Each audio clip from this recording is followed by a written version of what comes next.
Welcome back to the Spiritual Teachers Podcast. With me today is Gayle, also known as the Boujee Healer on Instagram. Hey guys, Yeah, it's such an honor to have you, Gayle. I'm so stoked that we finally aligned this to happen. I'm really excited to have you on. I'm excited to be here. Such a high vibe.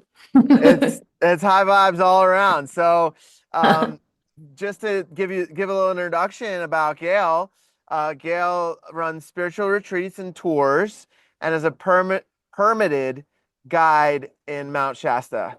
Almost sounds Yes. like permanent, but it's permitted. I mean, it Uh, is permanent. yeah, right. Gayle facilitates galactic contact, does spiritual mentorship, and spinal energetic sessions for people. We can go a little deeper on some of those in the conversation. And some of the topics we may cover today are the shift of the earth with consciousness shifting, Mhm. aligning people with their mission, the Schumann Resonance and its connection with solar flares, and obviously Mount Shasta and galactic contact. So I'm super stoked. This is going to be awesome. We're trying out this new mic I got. Hopefully it does well throughout. It's noise canceling, so we should have some good quality. Gayle, welcome on. Um, I would love to hear how it all started for you, like how the awakening started, how the spiritual journey started to unravel for you. Yeah, that was like, some people have different levels of awakening, which I'm actually finishing a book about right now, like the ascension process and the awakening process, because of all the years of research I've been doing with clients. For me, my path was like a sudden awakening. It was like a sudden Kundalini awakening that happened like out of nowhere. It hit me like a ton of bricks and it changed my life like immediately. And it felt like a whiplash. So that was in 2017. Did you And feel that? Did you feel that energy shoot up your spine? I saw it. So some people feel it. Hmm. I was shown in a half asleep, half awake state, this energy in the form of like frequency and colors moving up my spine. Wow. And then I started wanting to meditate. And as I was meditating, I was shown this vision of a version of Earth, like as it is now, and then another version of Earth. And it was just Mm. this two versions of Earth. And I had no idea what that meant at the time. And that was like, when I had my Kundalini awakening, and then I started meditating like an hour a day, and I had no idea what was happening. I was becoming depressed. I was becoming very lonely because I was coming more and more spiritual. And I had a business at the time, and like I started talking about spirituality, and like my people around me were like, "What are you talking about?" You know, I can relate with that.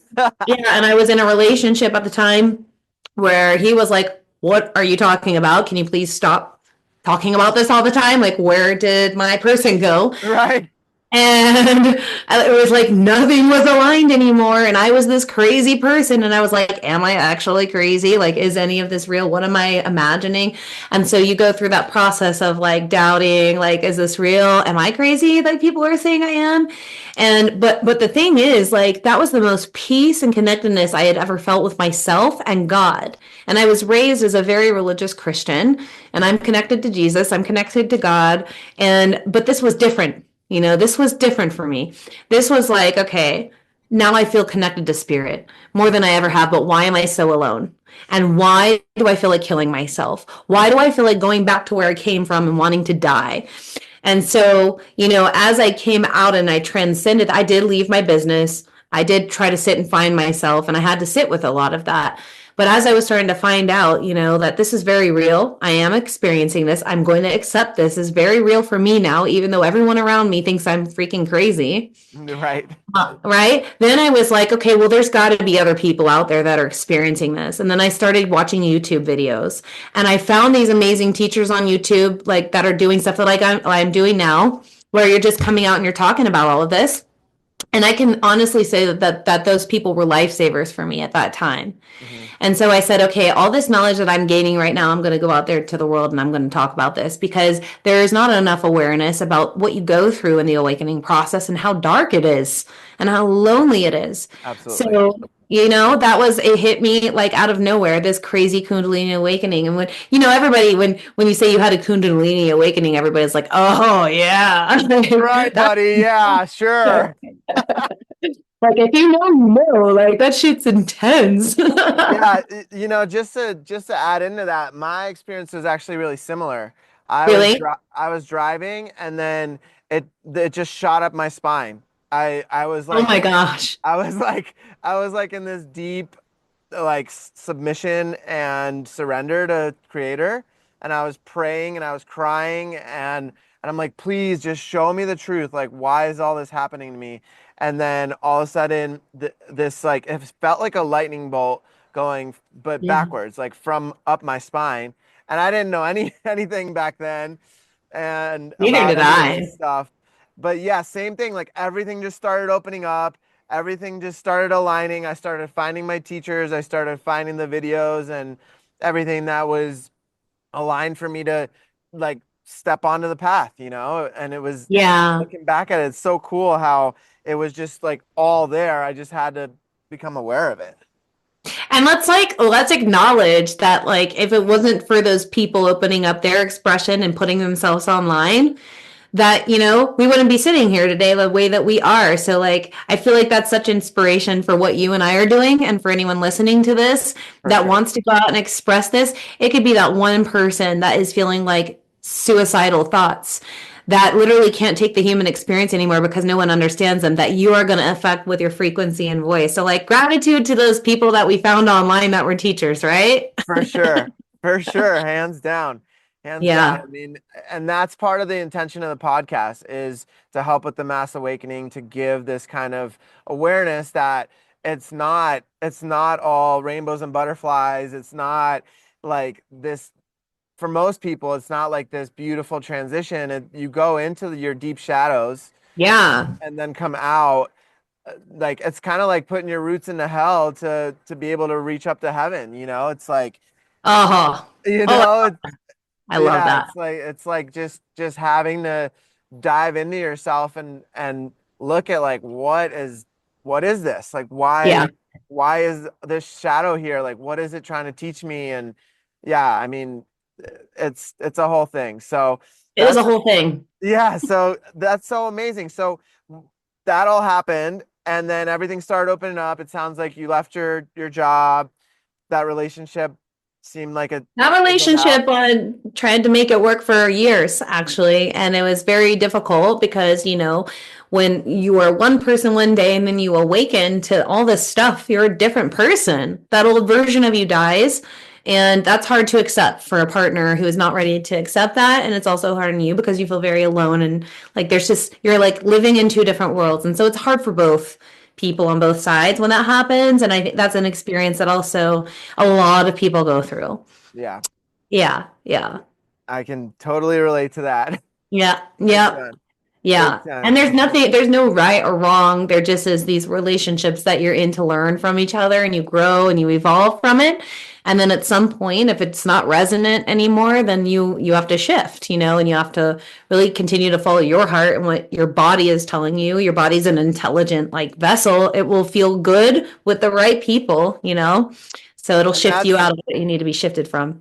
that's the hard truth, I think. That's the Yeah. really hard truth. I mean, it's been something that's been really difficult for me to accept, because I I would date people and then we'd be on the same frequency, Yeah. having some same offerings, and then a lot of times one of us outgrew the other, Yeah. and then it just the resonance wasn't there and it just fizzled That's a out. hard And thing. It's always hard, because you can't force things to be in resonance that aren't in resonance anymore. And that's like just the way that we have to keep shifting around. And I think that's the biggest thing that we learn in those instances is letting go of control and attachment. And the moment we become completely unattached, that's when we have bliss. We experience more bliss because things move more gracefully. We're not trying to hold on to something that's no longer in resonance. for sure. Yeah, it's Yeah. a huge practice of surrender and trust and and just like Yeah. just knowing that for me it's knowing that my spirit and my soul chose this Yeah. and it chose these experiences and each one of them was a huge teacher for me. Yeah, they're all teachers. I'm grateful for everyone that's been a teacher in my life, and that's one thing that, a lot of people are like, Like, how are you just so like unbothered all the time? You know, like you get to this point where you have strengthened your ability to be unbothered. You don't have resentment in your heart anymore. You only have love. You only have compassion, forgiveness. And then in every instance in your life, that reflects. If someone's coming at you and you're feeling feelings, it's easier to accept everything if you come to a choice of acceptance in your heart for like everyone in your past, all of your past relationships are reflections and mirrors of you. So those people that you're no longer in resonance, they have been such teachers, you know, and that's like why we're acknowledging that, because gosh, they have been such good mirrors for us to learn about ourselves, right? For sure, for sure. I think that gratitude and Mm-hmm. forgiveness are really huge ways to continue to level up and continue to Yeah. raise our frequency, and like true gratitude and true forgiveness, not just like, True oh, forgiveness. thanks, Yeah. thanks God, like No, just like I'm not going to have anger or resentment in my heart towards this person. I'm going to cleanse my heart and purify my heart because I'm accepting that everything is divinely perfect. And if you're not in acceptance of that, you're creating resistance for all of the abundance and prosperity and happiness and joy and love that can come into your life. That's the biggest thing really that people have when I do healing sessions and work with people is they're holding something in the back of their heart that feels like pain. And it's always relationship based. Mhm, And if you have pain in your heart and anger and resentment in your heart, and you still haven't fully cleansed your heart of that anger and pain, it's going to show up in everything in your life, your business relationships, your personal relationships. So that's the work we have to do on ourselves is like the heart is acceptance. The heart is non attachment when it's pure and open. mhm. Yeah. Yeah, I totally agree, 100%. It's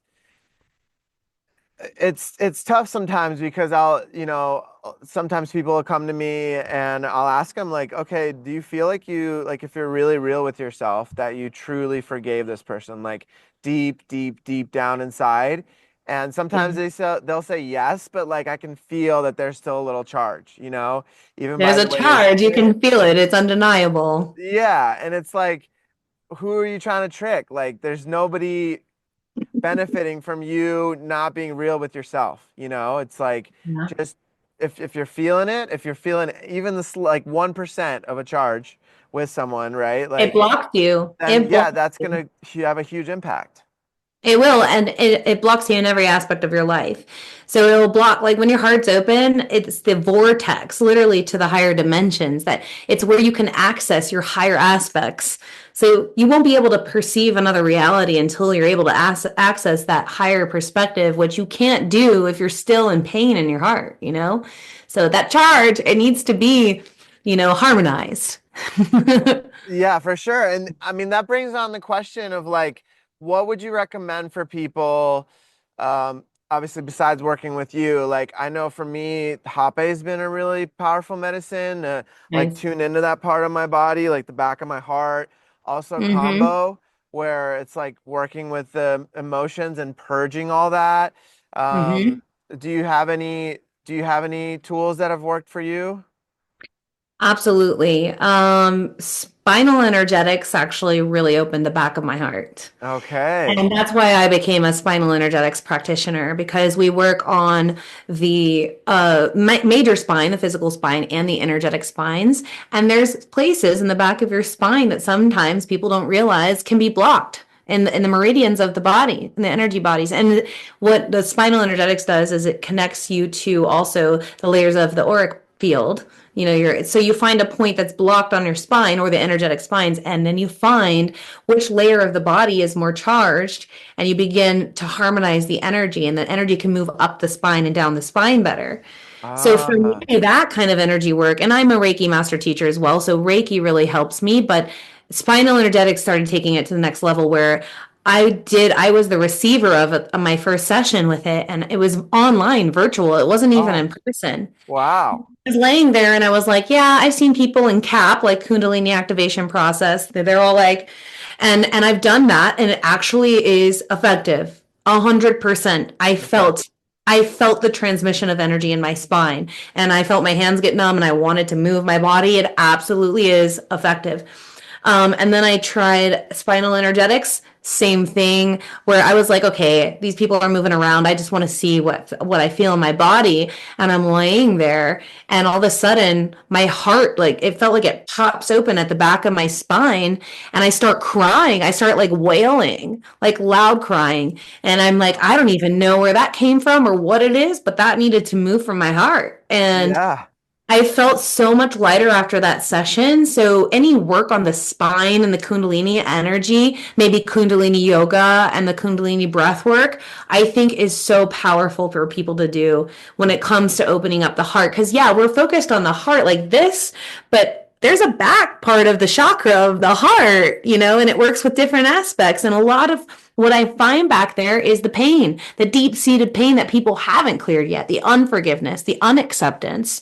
And I think that breath work people can do at home, and that kundalini breath work, kundalini yoga, different Mhm. yoga poses to open up the chest and open up the back of the heart, all of these things are helpful, but really starting to pay attention to the back of the heart, not just the front. Mm, mm. That's what I I've love noticed. that. Yeah, those are all really amazing suggestions for Mhm. sure. And I actually have never tried spinal energetics, so I would love to have a session with you and maybe we can Yeah. sort of exchange. Yeah, that sounds awesome. And I'm really curious about it. Like when you had that pop, did you hear anything or was it just like an energetic release? It was an energetic release. I just Okay. felt that something went open up. It Uh, was just like, and I felt the emotion come up like a flooding of energy immediately. The tears just started coming out of my eyes. The voice came out of my throat, and I was like, "Ah," just like, "Ah," just like wow. a deep release. And I was like, oh my gosh, what was that? But I needed it. Yeah, Mm-hmm. yeah. Mm-hmm. That's really amazing.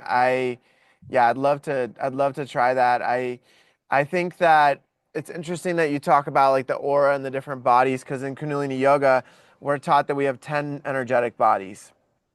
Do they talk about like the different layers of the body We or do. And it's okay. it's very similar to like Reiki healing where there's like the main seven energy centers that connect to the main seven layers of the energetic bodies. Okay. Okay. Hmm. Really cool. Really cool. Yeah, Yeah. I'm a Reiki master as well, and I that was my first really spiritual experience was Yeah. like with my first attunement. It was Same. it was profound. That's about the time, like right after I had my awakening, I was meditating and I felt tingling in my hands. And then something told me, you need to go open up your healing centers. And that attunement changed my life. The Reiki attunement. Like, because then you can give yourself healing, and now you're constantly channeling energy, which means you're constantly dropping density and opening up your vessel to hold more light. And all of a sudden, you're just ascending at a rapid rate. Right. That's when I Right. became vegan too, because I came out of a Reiki. So it was after my level 2 attunement, which is takes you even higher, right? Hmm. And then I'm doing all these Reiki sessions on people, and then I came out of a session. And I went to eat chicken, and I was like, "Whoa." It felt really heavy energetically to me, and then energetically I became more sensitive, and not it's not for everybody, being vegetarian or vegan, but for me energetically I was needing to channel so much light at that time that I didn't want more density in the body, so it changed me physically, emotionally. All that Reiki attunement is next level. For sure. For sure. Right. Yeah. Man, when I sat down with my Reiki master and there was like seven of us seated and next to each other, and as soon as she started the first attunement, we're like in this deep meditation that she takes us into. And as soon as she started the first attunement, which for those that don't know, an attunement is like an opening of the crown chakra, and the master pours the Reiki energy through the crown chakra into your body. And as soon as she started doing that to the first person, uh, we're in this meditation. I started seeing symbols in like bright blue popping up while I'm in this meditation, walking through these woods in my mind. And Amazing. I'm like, what is going on? And later on, I realized that those were the symbols that I eventually learned as a Reiki master. And then Wow. I continued on to learn other symbols. And then I worked with Sekhem Reiki, which works with Sekhmet. Yeah, that's And awesome. the coolest part about becoming a level 3 with that Reiki is that you actually go and find her in the spiritual realms, and Mhm. then she gives you your own symbol. Wow, I've never heard of that. That's amazing. It was really cool. Yeah, it was really That's cool. powerful. Yeah, Wow. so Working with different working, consciousnesses, it's incredible. yeah, Yeah. Are and you so a like, Reiki master teacher? Do you tune people yet? yeah, Amazing. That's yeah, awesome. Yeah, we and can all move up to be teachers. for sure, for sure. I mean, Right. we the more teachers, the better. I think Reiki is Yes, one of the best like first initiations into the spiritual path.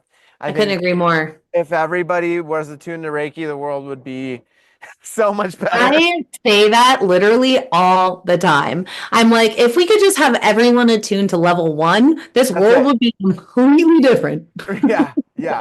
And then just like slide a little bit of psilocybin in people's tea, just obviously with consent, but like here, Yeah, try a yeah, little yeah, bit of yeah. this. Like I know you're Just in charge of the make it government norm. and big decisions, but just try it. It might help you open up a little bit, you I know? am a big fan of the psilocybin medicine, and I love the rewiring of the brain that it assists with. Even like I feel like microdosing it has been beneficial for so many people that I know with anxiety and depression, and just like rewiring their way of thinking and creating more space for them to breathe. I'm a big fan.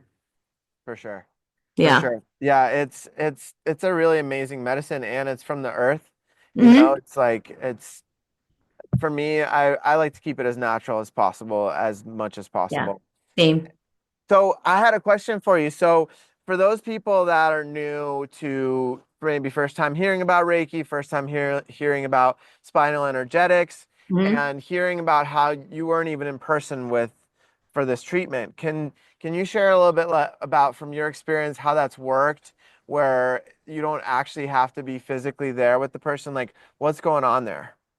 Yeah, so you're working in the field, you're connecting in the etheric realm. And it's like, we have this where we can be telepathic. We have this ability to connect into each other's fields right now as we are and connecting consciousness. And it's kind of similar to distance Reiki, where you bring in the distance symbol and you can give somebody Reiki from anywhere in the world because you're traversing time and space and you're just going into the astral and you're bringing it down from the astral. It's the same thing with spinal energetics. So I can give a session just like this online, and people feel it just as much as they would in person. Mhm. And it's the same thing. You're just working in the energetic body, you're disconnecting your consciousness in with the energetic body of the person receiving.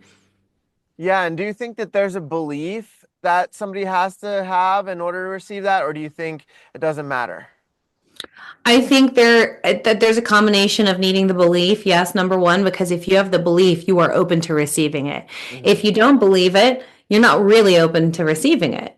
Right. So just like in Reiki, where we kind of need to get permission to work on somebody, Hmm. with the spinal energetics, I can give somebody spinal energetics. Doesn't mean that they're really willing to receive it if they don't believe that they're actually receiving it. So I would say, yeah, there's a belief that needs to be there. Hmm.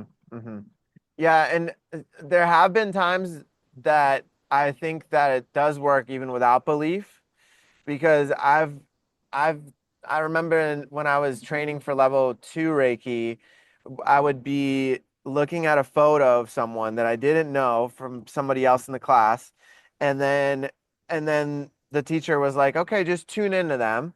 Just tune in and see what's going on, like who this person is." And I remember I tuned in and I started seeing an image of like um the Atlantic City boardwalk in New Jersey. Yeah. And I remember like seeing this little girl walking with an adult, and I shared it with the person, and they were like, that was our favorite place to go, was the Atlantic City Oh walk. my And I God. was like, whoa, how did that just happen? Like, Yeah, you're tuning into their field. Yeah. and That's like what happens when I do sessions. I didn't have any Yeah. belief in it that I could do that. I was just like, all right, let's see what happens. And then Oh, and your end. Yeah. yeah. Yeah. Yeah. 100%. So that was a really interesting experience for me to have, where it was like, okay, and that started opening up doors to more and more of these like majestic, almost mystical experiences, where it's Yeah. not really explainable by science and today's modern society, you know? Right. No. And there's a lot of unexplained things going on right now that people are going to see more and more of, which is going to open up more consciousness in general, which is going to be so amazing. And I feel like this year, 2025, is a big year for that. It feels massive. It feels like there's so much energy coming from the sun, which, we can talk about more. Yeah, let's That talk about it. Let's talk about the sun. Yeah. So I study a lot of space weather, and if you watch my Instagram already, I talk about the solar flares and the Schumann resonance because I noticed during my awakening process that when I was having the headaches and the head pressure, and I would be like, what is going on? Why do I feel like I've been plugged into an electric socket? Why did I just get a sudden wave of tiredness? Why am I anxious and irritable out of nowhere? I started seeing these updates coming in on us. Oh, we had a solar flare. And I'm like putting it together and I'm like, wait a minute. How come every time there's a solar flare, like an X-class solar flare, I feel like this, right? Mhm. And then I started noticing a pattern here. And then the Schumann resonance, same thing. When we have a big blast of like light coming in, the Schumann resonance measures the vibration of the earth and what's going on with the light that's coming into the earth. And so I'm noticing all the patterns and I've been studying it and taking courses on it and learning, but also working with clients every day. I get to tune into the collective of what's going on through everybody. So Mhm. that's why I give collective messages on my Instagram, because I really am tuned into the collective. And people will be like, how did you know? Those are all the things that I'm experiencing. And I'm like, yeah, you and everyone I'm working with and myself. So it's like we're all collectively experiencing these things in our own ways. And then there will be people that are like, well, if I'm not feeling anything, does that mean I'm ascending wrong or I'm not ascending? And I'm like, and that comes up. And I'm like, no, nobody's doing this wrong. You're just at a different place and frequency and vibration. Doesn't mean that if you're even asking me this question, you're ascending. You know what I mean? Like, Right. if you're even watching my Instagram, you're ascending. Right. Right.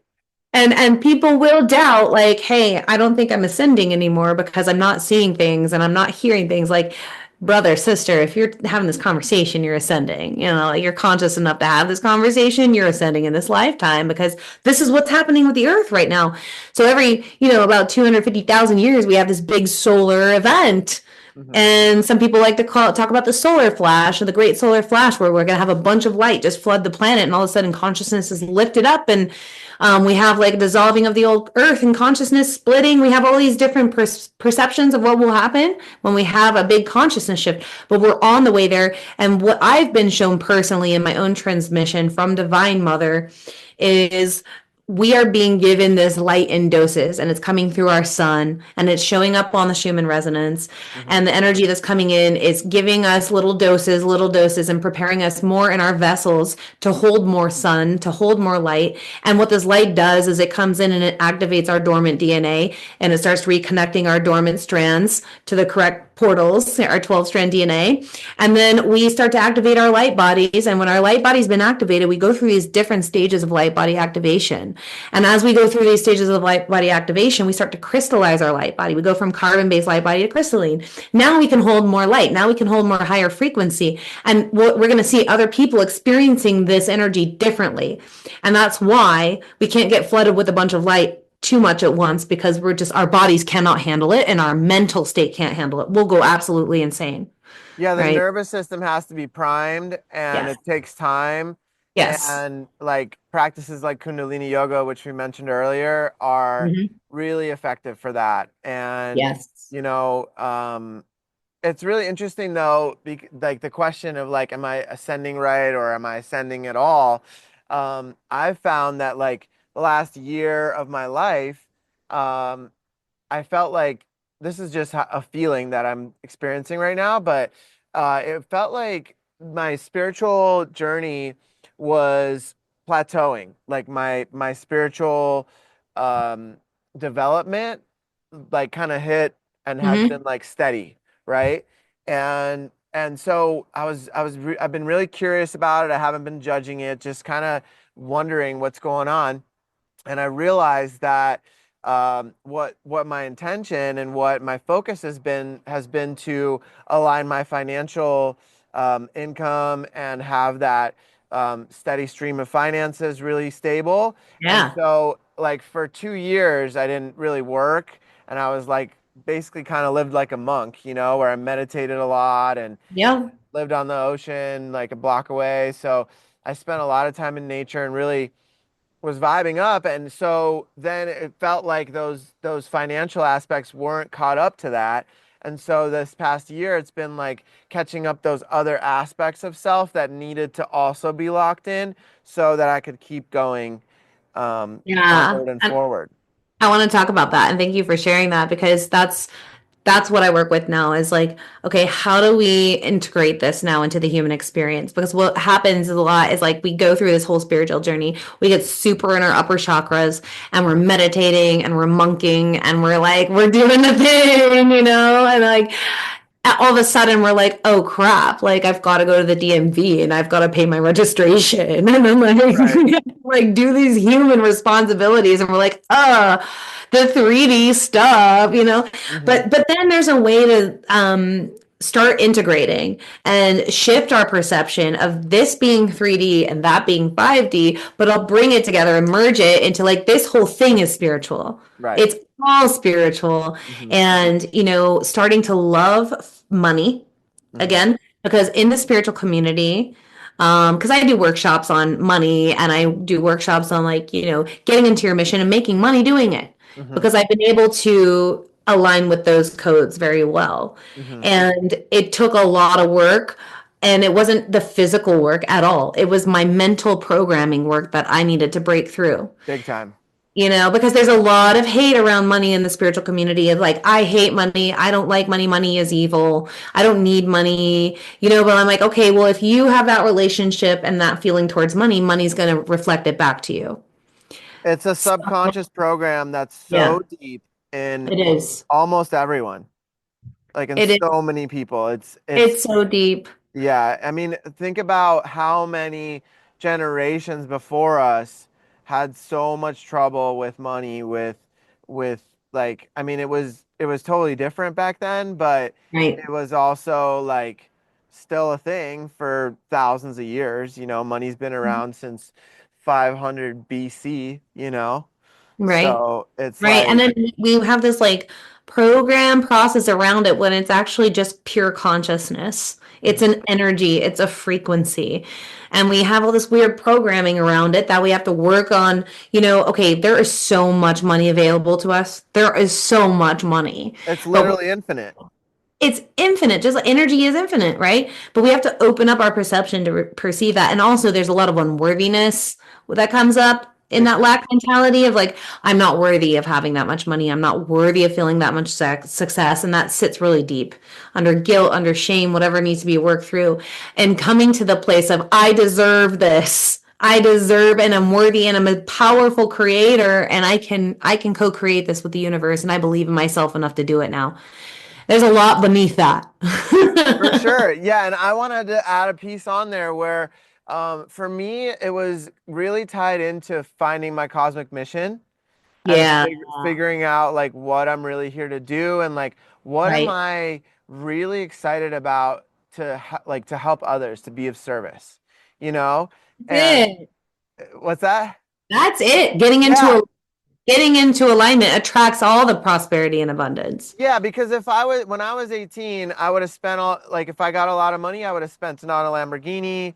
I would have done all these things that were like in self-service, Right. Mhm. And so when I found what was really important for me to do in this lifetime, it aligned me with this whole new perspective on money, where it's like, okay, whatever money I make is going towards this mission of creating this land and having a conscious community there. It's like that's where the money's going. It's not like I'm gonna go and, you know, do the things that I wanted to do when I was 18, which was a whole different frequency, obviously. Yeah. Yeah, literally. And like honestly, if we all would have had money up until now, like we really wanted to, we wouldn't be as spiritually evolved. Right, right, right. So, Yeah. okay, but So now I think we've evolved enough and we're ready for that money. right, right, right. Yeah, I'm not just gonna waste it. I can like thrift shops are, super cool now. So I, like Thomas, Thomas, where do I sign? right, right, right. Yeah, so from a higher perspective, it makes sense. Yeah. It, Yep. it makes a lot of sense for me, like why it didn't happen at those times, because I wasn't Exactly. ready and I wasn't like responsible with my money and I wasn't responsible with like it wasn't going towards anything more than feeding my ego. Let's put it that way. Right, right. And also now when you get into alignment with your mission, now you know that the money can flow through you and go to the mission to help raise consciousness the way it's supposed to. Because money isn't just coming from people to us, it's just coming through somebody else, through us to the mission and outwards. And it's just recycling through to get everybody where they need to be. And it's all about alignment. That's it. I'm glad you mentioned that because I noticed that it wasn't until, oh, here, there's a lot that comes with getting into alignment. It sounds a lot easier than it is. It's not as easy as it sounds. No, because when you get into alignment, that means you have to let your old self die completely and all of your attachments to the way that you have been die completely. And you have to make really uncomfortable decisions to get into alignment. That means, whether you have to leave your job and you have to figure out a way to make this happen or make the transition happen. That's scary. And a lot of people have a resistance when it comes to that process. They Huge want to do resistance. soul work. I want to be doing my soul work, but how am I going to pay my bills? And that is the biggest thing that I get people coming to me for. Like, I really am ready. I really am ready, but like, how do I do this? Hmm. And it's a big process and it's a scary process. And like you said, it's all about the art of surrender and the art of trust. And it's the scariest thing to do sometimes. But then on Well, the other side of it, we get to see how much support we actually have. yeah, for sure. And because, taking those big jumps, I'm reading a book right now called The Big Leap, where it's like, have you ever read it? No, I've heard of it though. Oh, it's so good. It's so good. This guy talks about um, how we have different levels that we live in. There's four different levels. So there's like um, your level of contentment, discontentment, contentment, um, excellence, and then genius. And so I may have used other words for the first two, but basically it's so interesting how he talks about how when you're most people kind of plateau at that level of excellence, right? And you see so many people out there like they have the nice car, they got the house, they have the picket fence with the wife and the kids, but then they Yeah. hate life. And it's like, okay, why does this person just is so upset and depressed?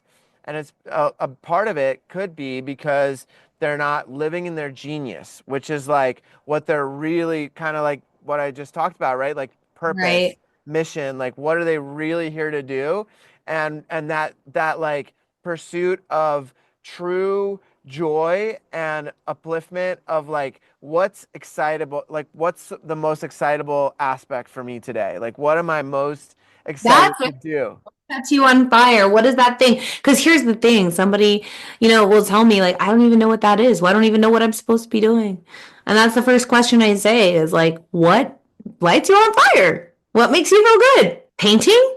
It can be simple because everybody thinks that, oh, I have to be working to be in my mission. And the working means doing, right? Right. But there's so much resistance. What if you were just creating? What if you were just being creative? What if you were singing? What if you were dancing? What if that's part of your mission? And Yeah. people are like, oh, that's enough? Of course it's enough. Like, Right. you could be raising the frequency of the grid of the earth if you're in a high vibration dancing. Like, it's keep be as simple as that. And some people are like, oh my gosh, big realizations in that. Big little like pieces of the puzzle clicking together. Yeah. Exactly. And I really like what you said about how money flows through you and is a flow because money in the Asian culture is considered the water element. Mm, And so from what I'm learning right now and continuing to learn is that money likes to move. It doesn't right, like to just like sit in a bank account. It likes to be invested in the stock market or into crypto or into like a retreat or self-help. Like it likes to continue to move. right. And and that aspect I think people may not always realize because it it does really like to just flow. It does. It really loves to. And the way you feel about money, because sometimes I'll post about this stuff and there will be one person in there, I'll be like, money is evil. I'll be like, okay, well, if you have that feeling towards it, it will reflect it back to you. Hmm. You know, if you start to open up and love money and say, this money provides me for stability for my children to be homeschooled. This money provides me with freedom to go and buy organic produce that is good for my body. And you start looking at it as a very positive thing that allows you to raise your vibration, then your money relationship develops differently and it starts to be more attracted to you because you're opening up for it to flow through you. And so that's the first step is like, how is your relationship towards money? And it's like really taking a look at that because that is going to reflect how it flows to you. For sure. For Yeah. sure. For sure. So, I would love to transition and talk about Mount Shasta and the galactic Yeah. aspects of it and you being a guide over there. Like you must have seen some really cool stuff. I really have. And I don't think you know this yet, but over the years, I have done these contact groups here. Well, I'll do them on my retreats, all of my retreats and all of my private journeys that I do with clients here. Most of them include a galactic contact evening because here in Mount Shasta, there is a lot of activity when it comes to galactic activity. And this place has tons of portals. And, this is stuff that people can say, oh, I don't believe it. I've had a lot of non-believers as like partners of a girlfriend or something on a retreat. And they'll come in and be like, yeah, this is okay, whatever, you Right. crazy. Like, and then they leave going like, oh my gosh, like I've had, people come out here, especially the guys are the ones that are like, I don't know about all this. And Right. then I'll have a contact experience and they'll be like, oh my gosh, like the joke is not on you, it's on everyone else that doesn't believe. Like, this is real. And I've had so many of these contact experiences here. There was one that absolutely have changed my life.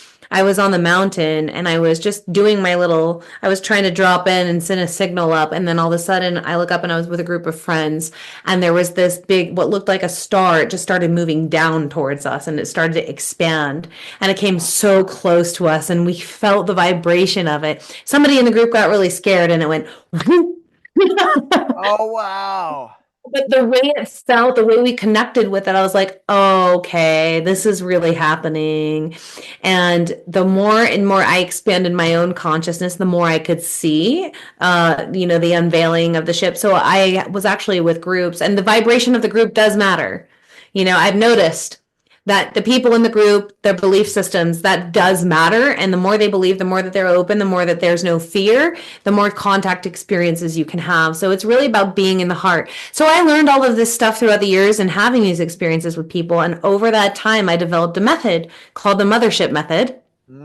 Okay. And you can go on my website, mothershipmethod.com, and it's free to access the meditation that I created to help people connect. So if you want to try connecting in there, it takes you through a process. And the process that I was shown is like you need to take people into more elevated states first. You need to do a clearing on yourself. You need to raise your vibration. And when you're in a higher vibration, you have a higher chance of making contact with higher dimensional beings. Because really, we're going to have some physical contact happening not too long from now. For sure. And these beings are extremely high frequency. Hmm. And we have to get to at least a higher fourth density state of consciousness in order to have this kind of contact. So that's the goal. The higher amount of, consciousness we hold, the more contact experience we can have. But I was Okay. contacted when I was in the beginning stages of my awakening. I had 3 ships come right over my head while I was doing Tai Chi. Wow. Yeah. And I was like, and I was just guided to close my eyes and just feel whatever I needed to feel. And it felt like a static electricity coming down through me. And it felt like a bliss energy, like so much unconditional love. I had like tears streaming down my face. And I was like, what was that? And I caught it because I was filming myself doing Tai Chi Hmm. on the time lapse that I was doing. Oh, you got to show me that. That sounds so cool. I do have videos and photos of other things that I've captured. A lot of them I have been guided not to put, like told not to post anywhere. Okay. Okay. So the ships, what did they look like? So many different ships. Like those three that were above you.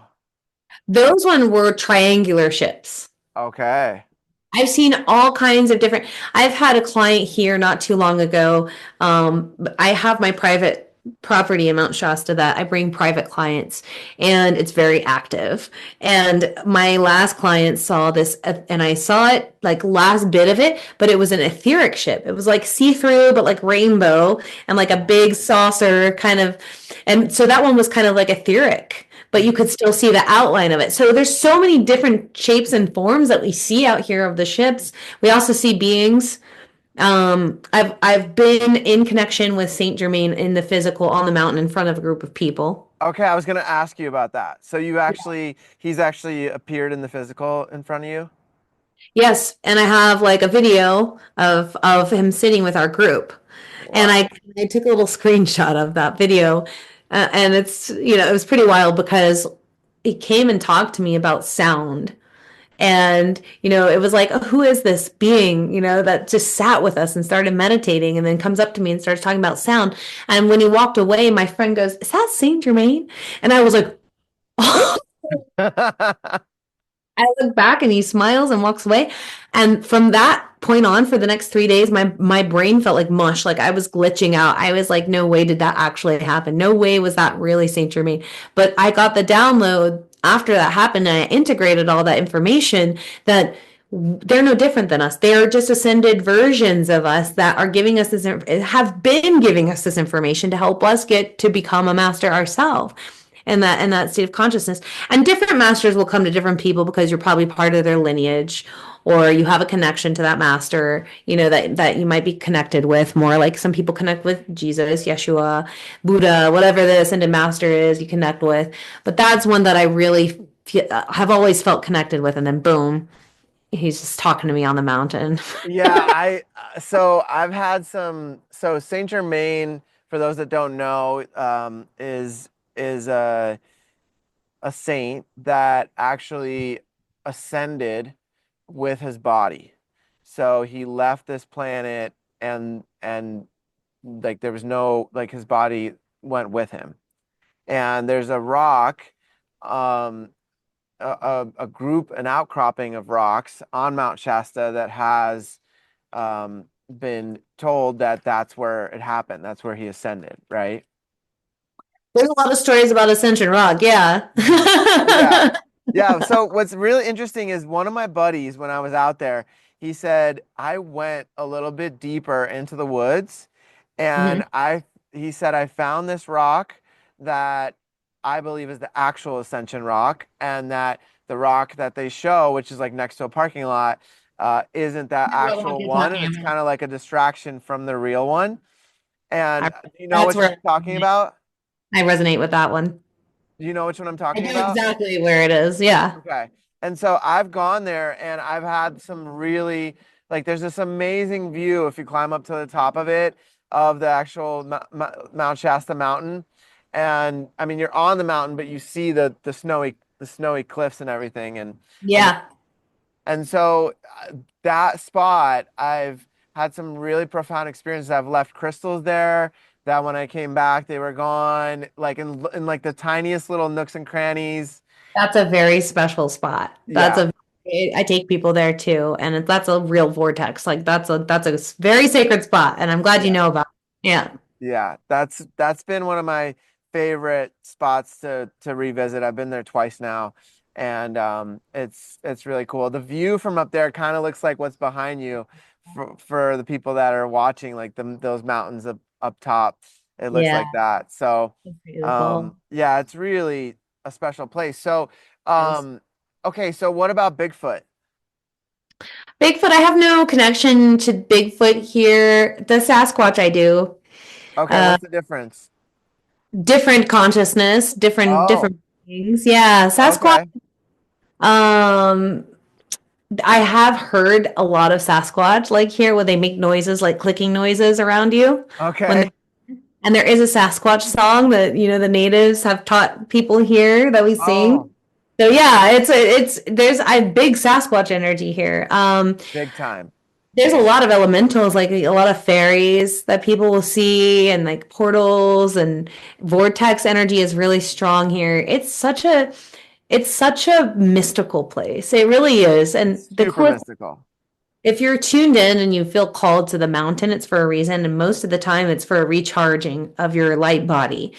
Hmm. Because it's almost like it's a portal where you come and you plug in and you charge up and you leave with that charge and you take that charge out into the world on the grid.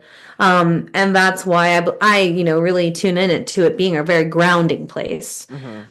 for because people will come here for a 2 day experience with me and leave completely changed, and that's in 48 hours. It's Wow. energetic. It's energetic. For sure, for sure. So I think it's really interesting. I've never heard anybody mention that Bigfoot is a different frequency than Sasquatch, because for a lot of videos and things like that online, especially on YouTube, it's kind of interchangeable. Yeah, I mean, it can be for people. For me personally, it feels like a completely different consciousness in the way that people look at it. Ah, okay. So like Yeah. Bigfoot hunters, quote unquote, are connected Yeah. to a different consciousness of the of that being almost, right? It feels like, to me, it feels like two different realms of Right. consciousness. Okay. Yeah. I would agree with that. Because I would agree with that for the sure. way that people look at it, the way that the public looks at it. Right. Right. Yeah. Yeah. I know, for me, and I have a podcast just on my Bigfoot encounters, but um, I've had Encounters. three on Mount Shasta. And in that, yeah. Wow. Yeah. I've never encountered in physical or seen either, So it wasn't but I actually physical, but it was telepathic, and it was like hearing the sounds. But the telepathy, oh no, actually there was a visual encounter. It was the green eyes that were looking into our van from 8 feet Mhm. up. Yeah. So Yeah. I mean that's visual, but it wasn't the full like body. I just saw the eyes. Okay. Ugh. Mm. I can feel them around all the time. Oh, I they're think there, big I time. think what it is like the way that the public perceives Bigfoot is like this big creature, and I think Sasquatch just feels like more of the spiritually related term of the actual being, and like maybe it is the same being, but just the fact that people call it Bigfoot, it just feels different to me. Yeah, yeah, yeah, for sure, for sure. Yeah, yeah. I'm still unraveling that whole relationship for myself with with them because for Yeah. the Northwest of America and Canada, Bigfoot is on their totem poles. Mhm. Or Sasquatch is on their totem poles. They have stories of generations and generations encountering them. Um, Yeah. there's different ones, just like people. There's good ones that are really helpful, and then there's ones that are a little bit more mischievous and just like Yeah. Like people, you know? any consciousness, like the ETs, you know?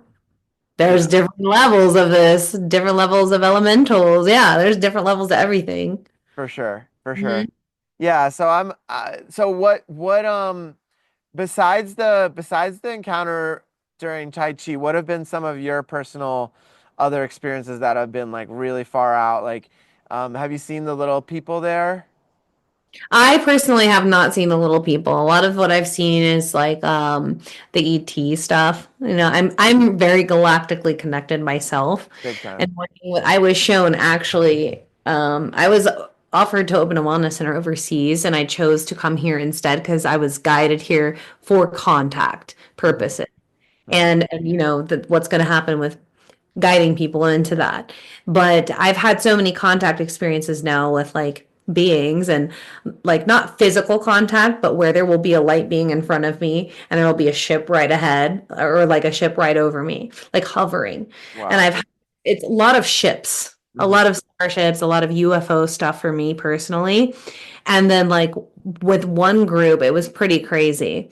I was at the base of the mountain with this group, and we had this ship come right over the entire group, and then blast all these orbs on us.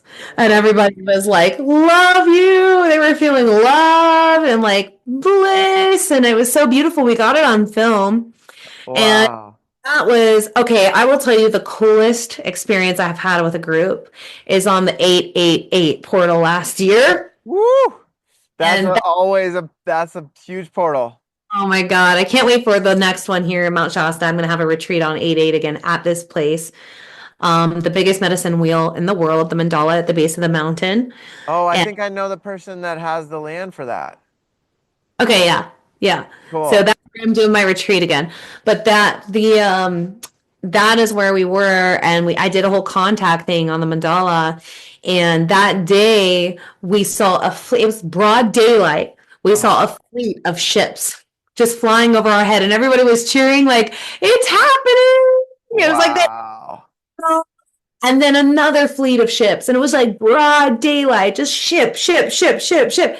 And then that night, it was just like fleets and fleets of ships, and we have it all on video. The group was like there was 20 people, just like and Wow. it was so beautiful, and everyone got tons of downloads, tons of activation. Sometimes when you have that connection with Galactic Family, like you're getting activated, you're getting some kind of energy. I've had lots of experiences where like there was a ship that came right over me, and I felt like a rubber band was snapping in my ear. It was brrr. It was like Whoa. I was receiving some kind of download. I can physically feel it coming in. There's just so many wild experiences people will have out here, especially because there is so much activity here. I Hmm. love it. I love it. That's amazing. And have you ever watched Cosmic Disclosure on Gaia? I've seen a little bit of it. Yeah. So there, Emery Smith is one of the guys that goes on a lot, and then in the later seasons, he took over the show as the host. Hmm. And I got to meet him at Lightning in a Bottle in 2018, Nice. and he did a whole talk about it when like that show just came out, and it was like really hot, right? And Hmm. he worked with extraterrestrials in these top secret military bases where they were analyzing the DNA of these beings, and they had a bunch of ships down there and things like that. And he mentioned that a lot of the ships, not all of them, but a lot of them were actually extensions of their organic bodies. Yeah. Hmm. So a lot of like I never that like clicked in a lot for me Yeah. It's great. because it was like, okay, you can have the ship, and the reason they don't need controllers and buttons and stuff is because it's literally an extension of their body, just Yeah. like your fingers are on your hand. Like, Right. and Yeah. when you talked about that ship that you saw that was more rainbow translucent, that's what I thought of. Like that might have been one of the Exactly. ones where it's like actually it's part of its body. Right. I've been taken up in ships after like I'll be it's almost like I don't even know if I'm astral projecting myself, but I will feel like I'm just being taken up to a ship immediately. It's happened to me a bunch of times.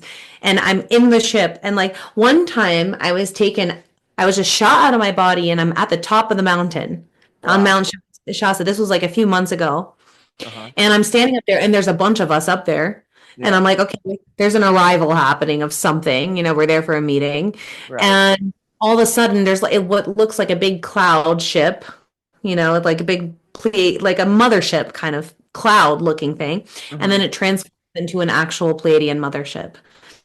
Yeah. And shot back down into my body. I'm like, what the heck just happened? The Wow. next morning, I wake up, I look up, and that cloud is there on top of the mountain. And I'm like, I was there last night, and I saw Wow. that that's a Pleiadian mothership Hmm. beyond the veil. And I'm like, okay, now I'm understanding why I look at these clouds sometimes, and I'm like, that is not just a cloud. That is a cloaked ship because there's Right. a That's what I was difference. gonna say. That's how they cloak. It was a cloaked ship. Hmm. And so that's happened to me a lot of times while I'll go up into a ship. And there's been a couple times where I've been taken to see what the new earth is and what it feels like and what it's going to be when what it feels like the old earth has just cut completely split off from what we can perceive. Hmm. And I was in Mount Shasta, the ascended version of Mount Shasta, the fifth dimensional frequency of it. Everything was brighter. The trees were bigger. I was trying to look through the veil to see the old earth. And I was like, okay, this is after everything has happened. Like, whoa. And just really looking around and perceiving it. And it felt so different.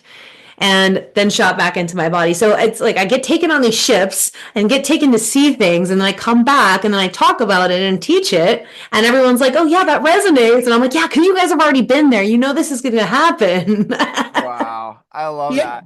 Well, that Yeah. brings on the question of telos. Like, do you believe that? Because I've heard and read and watched videos about people that have actually gone into tunnels into the mountain and have actually visited the city. But for a lot of people, they say it's in the 5D. And then I talked with Peter of Mount Shasta, who's one of the elders there, and he said that this concept wasn't even around till like the 60s or 70s of a city inside the mountains. So, what are your thoughts on it? What are your experiences with it? So my experience is I've been etherically into telos. Like I've been taken in etherically, not physically. Okay. Are, there's different experiences people can have based on your state of consciousness. Hmm. And there's something called initiates. And there have been people allowed to become initiates that can access certain tunnels and go down into the inner earth. Because, whether you think telos exists or not, the inner earth does exist. And there are tunnel systems. There's a Gartha, there's a network in the inner earth, and it does exist in another dimension, another frequency. So unless you're tuned to that frequency, or you're allowed to be attuned to that frequency, you can't perceive it. Hmm. So, and we did have the ancient civilization of Lemuria and Atlantis, and they got into a war, and there was a fall of their civilization. And it is said to be that a few 100,000 of them, still exist underneath the mountain. They were able to survive and then build a fifth dimensional city underneath the mountain because they were fourth dimensional and they raised their consciousness. And eventually they'll be on the surface with us again, teaching us how to become fifth dimensional and helping us. I did not believe that until I met Adama. Oh, what? He's the high priest of Telos. And, Right. I've heard stories. I've heard a million people channeling Adama, and I've read the books Telos, which I really resonate with the person who wrote those books, Telos, Volume 1, 2, and 3. Arlise Jones, I think, I'm not pronouncing it right. But I resonate with that. And I didn't know that this was a Dhamma until later on, but I was here in Mount Shasta and I was at Castle Lake and I was on my journey and I'm just like, okay, creator, why am I being brought here so much? What am I Hmm. supposed to do with all of this? And then, oh, it's 333 right now. That's an ascended master number. Yeah, it is. Oh, perfect. And then I'm like I went to take a photo like this, right? Yeah. And my friend is standing in front of my phone looking at me. So there's nothing behind me. And I feel something go behind me. I'm like, I feel a person. And I'm like, no one's there. I'm like, did you see anyone? She's like, no. And I was like, wait, I took a photo. And I look in the photo. And there's this very tall man who's blonde. And he has like really lanky, bendy arms. And he's looking right at me and making like a hand signal. Right. And I turn around and I'm walking. And then I have this conversation. So that Wow. took me into I'm supposed to bring people, groups of people here. Hmm. I didn't realize that was a dom until later, and I have that photo still. I want to see all these photos. I know you can't post some of them, but I'm not I'd love posting for it. you to text me them. I will. I will. And I did learn that, that I'm going to meet this consciousness again. And, we're all going to be having meetings and we're all going to be coming back to I'm going to be coming back to my memories on why I'm working with these beings here. Hmm. And now I'm very clear because a lot of us had to come back here and have this whole human experience and then awaken to the ascended version of ourselves and embody that multidimensionality again. Hmm. And that's what we're all remembering right now. Okay, we have the consciousness of this. Now we're embodied in this physical vessel, and this avatar is this consciousness because we had to awaken back to that again after coming back and having to complete this cycle of whatever initiations we have to go through. And a For lot of sure. us don't remember all that we are yet. We're in a remembrance process. For sure. For sure. Yeah. One thing that I remember learning about when I first went to Mount Shasta was that what was it, like the 70s, I think, maybe even the 80s, that they have documentation of these beings walking down the street in the town of Mount Shasta where they were all blonde with pale skin and like these Yeah. ancient Lemurians. Yeah. And do you remember when that last sighting was? I don't remember, but I remember a lot of people talking about, they used to come into town and they would trade like gold nuggets for, goods and things like that. And I absolutely believe it's just not safe for that to happen anymore at this point because it's become so destructive here. Hmm. But they will show themselves. I have seen beings like walking around. They will show themselves here and there. You'll be able to tell who's who. Yeah. Yeah. If you're open and tuned in enough, you'll be like, yeah, that's not a human. I had Right. a client here one time, and she's very, very well known. And I did some healing work on her, and we had a contact experience. And we were literally walking at the lake, and there were these two 7 foot tall beings wearing suits following us everywhere. And so you'll know, she looks at me and goes, they're not human, right? And I was like, yeah, I do. So there's like these consciousnesses walking around and you can see them, but some people will be like, oh, those are two tall, really, really tall guys walking by. And these And so, weren't her bodyguards or anything. yeah, no. Okay. Ugh. Wow. They were like just watching. They were watching. And Wow.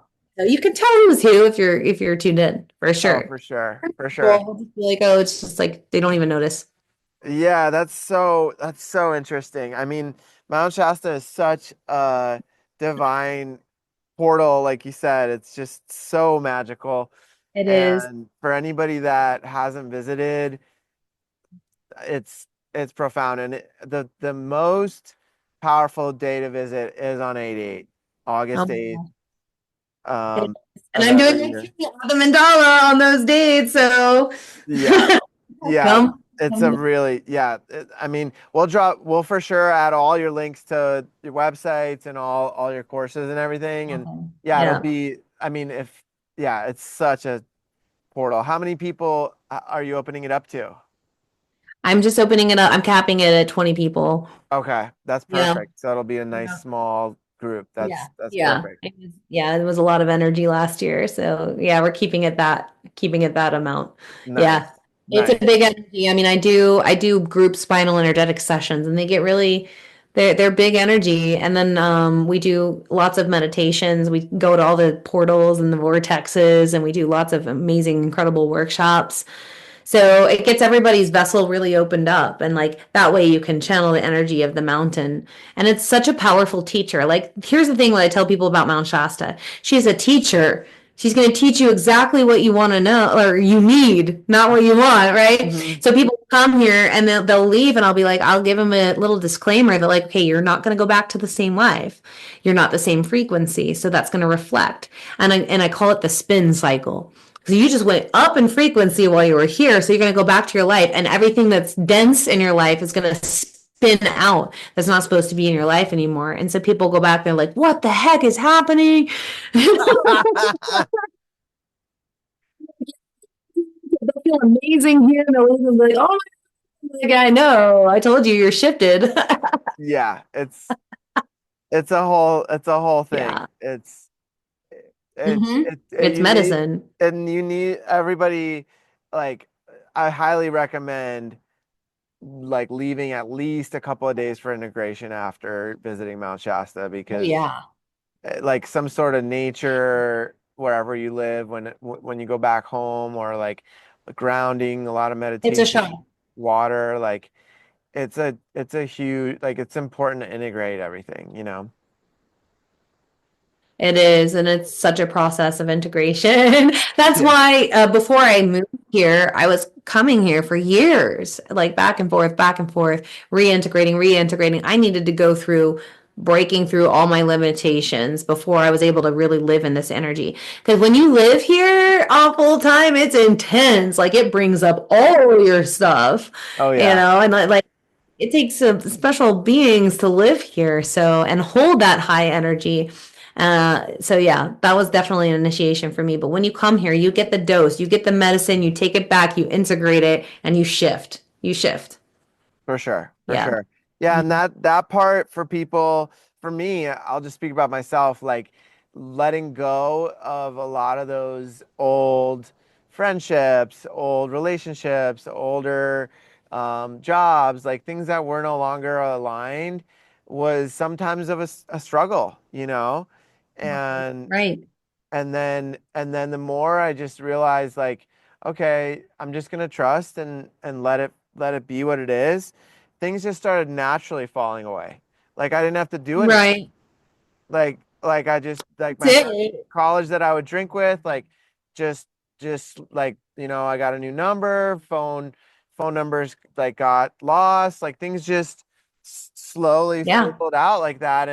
And what I've found from people that have been on the path for a while, it seems as though there's like a 10-year cycle where, sometimes the friends and family members and things like that didn't really resonate or thought we were crazy at some point, like 10 years go by and some of them might find interest and start their awakening. And that's been an interesting cycle that I've noticed that some of my friends have shared that have been on the path for a while. Yeah, exactly. Yeah. And like you said, it just takes care of itself. And it's your resistance to that happening that creates that, like, oh, I'm suffering feeling. Big time. Big time. Big time. And the Yeah. hardest Yeah. part sometimes is like accepting that a certain person just isn't in alignment anymore. Yeah. Yeah. That's hard. Because here's the thing that I've had the realization lately, like you see potential in somebody. Somebody said this on Instagram, you see a potential in somebody, but are you actually seeing their potential or are you seeing if I were in their shoes, I would be doing this way, you know? Mm, And it's us just releasing that attachment to what we want for that person and letting them go on their path that sets us free. right. Right. Big time. Big time. And I'll be honest, a lot of times those really hard breakups and when there's like this deep love, those have been my biggest catalyst to like look at Yeah. myself and be like, holy crap, like what was I doing? Like why was I acting this way? Where did that come from? Like what could I do to be better tomorrow? Like Right. It's it's huge realizations when you step back and you take accountability and you learn from all of that.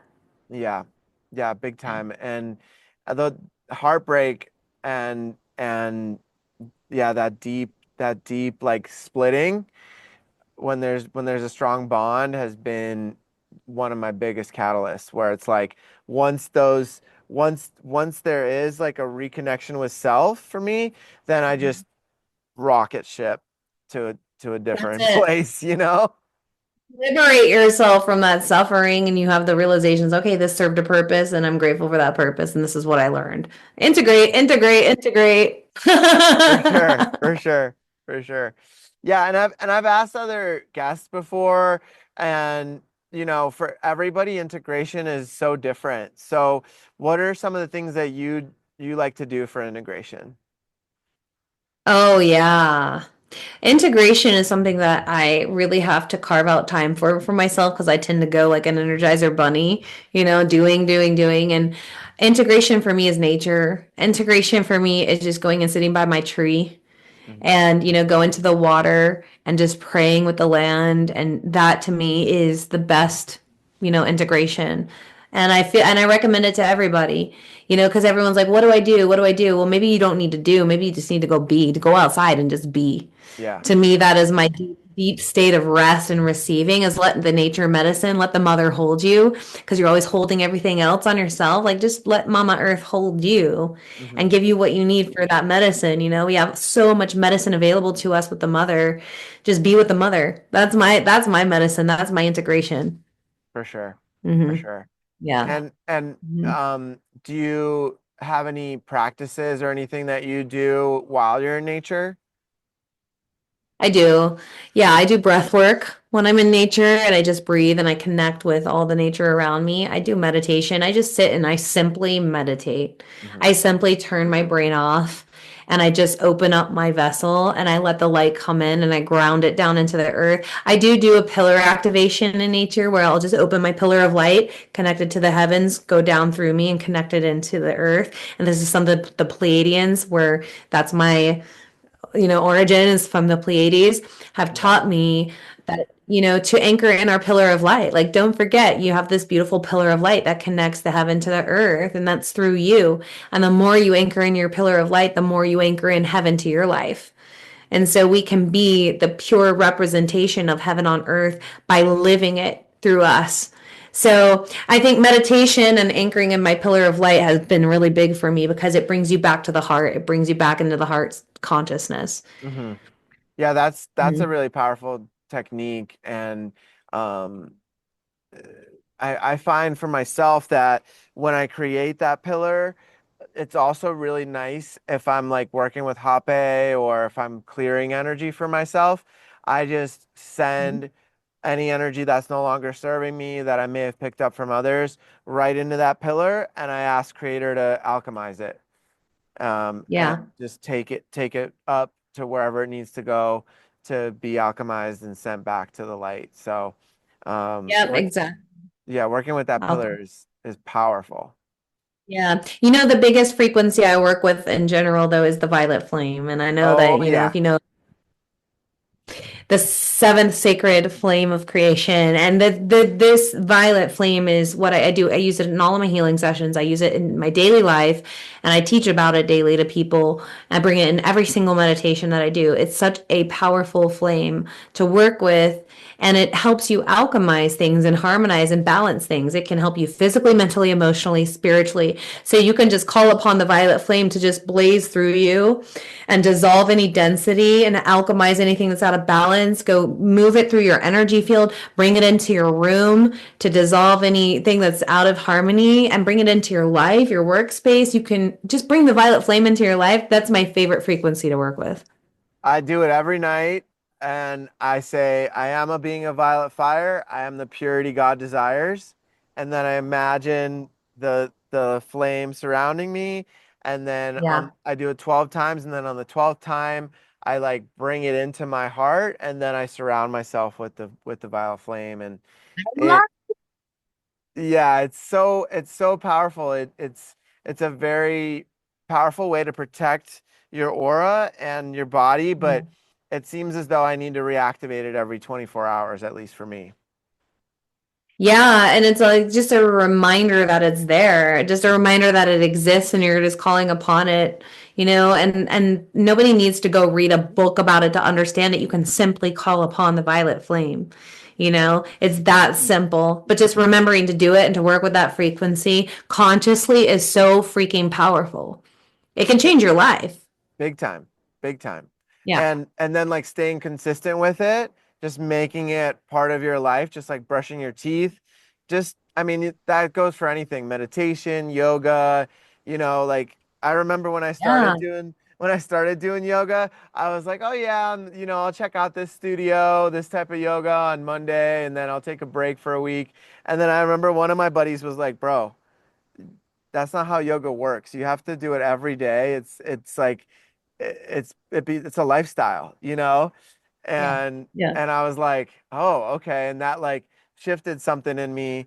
And eventually it inspired me through a series of events to do the 1,000 days of a Kundalini Yoga Kriya, which was primo, primo. That's amazing. Yeah, It's it is spiritual practice. yeah, they call it uh um, what's the word? It starts with an S. Um, what's the word in Sanskrit for like a daily practice? I'm blanking out Oh, on the word. I'm Uh, blanking out too. but anyways, it's yeah, for some reason it's not coming in. But yeah, it's just continuing, and that commitment I've found the universe and creator, the one that, the great mystery, right? Like really Yeah. appreciates that commitment and that devotion, like whatever it is that you're doing, it seems like if you just show up and do it every day, your life will change, guaranteed. 100%. And it's like anything, like you're not going to lose weight and get fit if you're not going to the gym and eating right every day. It's like you got to commit. It's Right, simple. right. For sure, for sure. Yeah, so what Sadhana, is that the word we're looking for? sadhana, Sadhana. sadhana, yep. Sadhana. Okay. I was Yeah, not aware of that word. Now I am. I looked it up. yeah, Sadhana. yeah, Okay. yeah. That's the word that I was trying to, that I was trying, for whatever reason, Yeah. was escaping my mind. Consistency in sadhana leads to transformation. Big time, big time. Nice. Okay. I learned something new today. Yeah, yeah. Yeah, that's what we're here to do. I think that, each one of us Broaden. carries these codes, and then the more we interact, the more these everything opens up for each one of us. And it's really beautiful to witness. It is. It is. Everyone is just like willing to put their ego aside and learn and take accountability for themselves and not point the fingers anymore at everybody else and what they've done to them and point it all back here and say, what do I need to work on myself to become more love, unconditional love, so that we can have everyone in their heart on the planet so that we can raise this planet into that frequency. Like that's where it's at. For sure. For sure. And it made me think about, like, when you're pointing your finger, you have four pointing back at you, right? But but Yeah. but then I saw this funny video on Instagram where somebody like took a clip of that, somebody saying that, like four fingers pointing back Yeah. at you when you point your finger, and then somebody went like this. They just like pointed all five fingers at the person.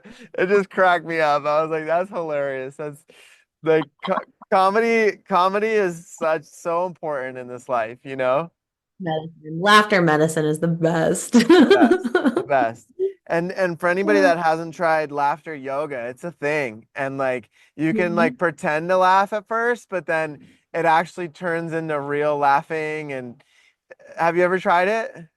It's contagious. Yeah, my friend Mario Godiva, he did an activation on one of my retreats and he just starts laughing and tells everyone, just laugh. And we're all laughing and it's contagious. And was like, that felt so good. It's the best.